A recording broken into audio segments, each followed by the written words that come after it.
Selamat petang, salam sejahtera. Terima kasih karena bersama dengan saya di Nazilin Unity Channel. Petang ini kita nak hentam sekali lagi apa yang dicakap oleh Hadi Awang. Apabila Hadi Awang kata ada orang tawarkan dia nak sertai parti Pakatan Kerajaan Perpaduan. Sekarang kerja sia-sia tawar PAS sertai kerajaan. Tapi elok jika Hadi dapat dedahkan siapa yang membuat tawaran berkenan. Adakah Anda setuju dengan apa yang saya cakap ini? Paling elok, paling bagus kalau Hadi dapat dedahkan siapa yang membuat tawaran berkenan. Saya kata tadi, kalau Hadi tak berani menyatakan orang tertentu yang dia katakan ini, yang membuat tawaran ini, saya kata Hadi adalah pengecut. Kalau dia betul-betul berani dan dia betul-betul ada cerita yang tepat, ada faktanya dan bukan drama semata-mata, bukan angan-angan, bukan ciptaan, bukan cerita-cerita dongeng, bukan cerita semata-mata, Hadi Awang pasti berani mendedahkan siapa yang membuat tawaran berkenan. Apa pendapat Anda? Setujukah Anda dengan saya? Adakah Anda bersependapat dengan saya?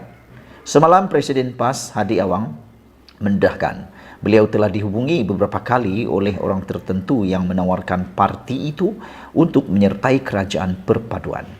Namun demikian, Hadi jelas keberatan untuk menerima tawaran tersebut kerana menganggap ia hanya bertujuan untuk menambahkan jumlah kekuatan kerajaan semata-mata. Yang saya nak tanya Hadi Awang sekali lagi, apalagi yang nak kuatkan kerajaan kalau sudah lebih 2/3? Nak buat apa lagi? Itu yang saya nak tanya. Apa guna lagi PAS nak masuk kerajaan? Kalau kerajaan sudah sampai 2/3 pun, sudah 2/3. Kalau hanya majoriti muda dengan hanya kemenangan atau kelebihan 2 kerusi atau 3 kerusi atau 5 kerusi, mungkin saya boleh terima. Mungkin saya boleh terima pendapat dan juga idea tersebut, alasan Hadi Awang tersebut. Tapi dengan kerusi yang dimiliki oleh Pak Kerajaan Perpaduan dalam Parlimen 2/3, apalagi yang Hadi nak katakan ini untuk menguatkan kerajaan? Ini satu kata-kata yang tidak berasas sama sekali, tiada asas sama sekali. Katanya dengan PAS mempunyai jumlah ahli parlimen terbesar berbanding parti-parti lain, tawaran itu sepatutnya memberi lebih peranan kepada parti itu dalam kerajaan, kata Hadi Awang. Sebenarnya saya tak setuju, kerana walaupun dia adalah jumlah ahli parlimen yang besar, tapi tiada guna sudah pun. Dulu kalau betul-betul Hadi Awang mempunyai kuasa untuk mahu ikut kerajaan perpaduan, sejak daripada yang di Pertuan Agong menawarkan kerajaan perpaduan itu, Hadi Awang sepatutnya telah menyertai kerajaan perpaduan. Tapi ini tidak, dah nak sampai PRN baru dia cakap benda ni. Kalau ada seorang pemimpin bersatu kata itu adalah strategi Anwar Ibrahim, saya nak kata itu bukan strategi Anwar Ibrahim, tapi itu adalah strategi Hadi Awang. Mungkin adalah strategi Hadi Awang untuk cuba memperandakan, menimbulkan sakwa-sangka negatif antara parti komponen kerajaan perpaduan. Dengan erti kata lain, PAS mahukan kedudukan yang istimewa, yaitu barangkali selain jawatan timbalan Perdana Menteri, juga mesti diberikan jumlah lantikan menteri paling banyak sekali berbanding parti-parti lain. Itu yang saya kata tadi, tak payahlah bawa parti PAS itu. Sebab kerajaan sekarang dah cukup 2/3. Nanti dibawa pula betul-betul dia nak minta timbalan Perdana Menteri lagi, lantikan menteri lagi dan macam-macam lagi. Entahlah apa lagi, semua duta yang macam tidak berfungsi. Tak payahlah, kita tak nak itulah, kita tolak saja. Seterusnya sudah tentu PAS juga mahukan lebih banyak lantikan dalam GLC dan agensi kerajaan. Tidak pasti siapa yang menghubungi Hadi dan menawarkan parti itu untuk bersama dalam kerajaan. Tetapi jika benar tawaran itu wujud, sudah tentu orang berkenan ialah seseorang yang berautoriti dalam kerajaan perpaduan. Tidak mungkin jenis pencacai kaki dan mereka yang picisan yang berbuat demikian. Pun begitu, ingin diberitahu bahawa kerja tersebut merupakan kerja paling sia-sia dan membuang masa sekali. Mengepam tayar kereta api pun mungkin ada juga faedahnya, sekurang-kurangnya untuk menguatkan otot tangan dan mengeluarkan peluh. Berbanding dengan perbuatan mahu menerima PAS masuk dalam kerajaan perpaduan itu jauh lebih sia-sia dan membuang masa. Seperti kata Sabudin, lebih baik PAM tayar kereta api, ada lagi faedah. Lebih bagus melakukan perkara itu. Otot tangan jadi kuat dan boleh mengeluarkan peluh.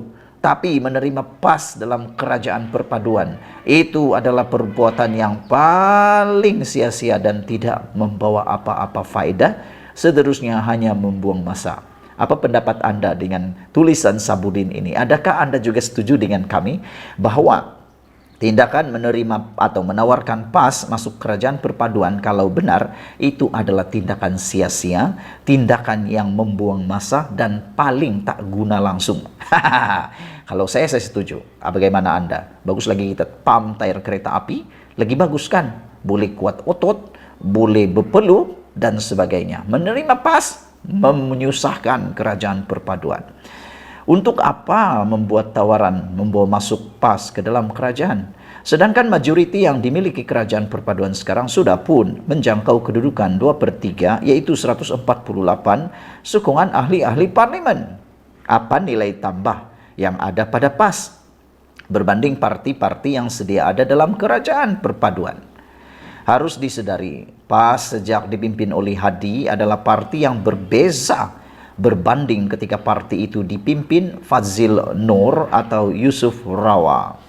Ia adalah parti yang memusuhi sesiapa saja yang berada di luar lingkungannya.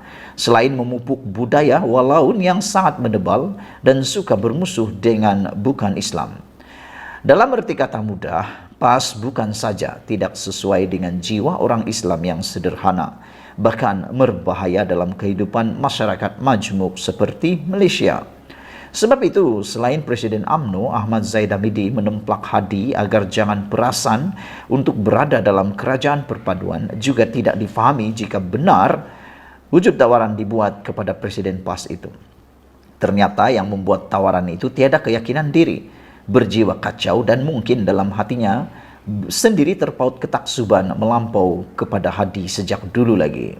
Dengan tertubuhnya kerajaan perpaduan ini, malah PN yang PAS berada di dalamnya sedang terpalit dengan isu sakau dan deretan kes mahkamah. Parti itu sebetulnya tidak wajar sama sekali diajak bersama ke dalam kerajaan.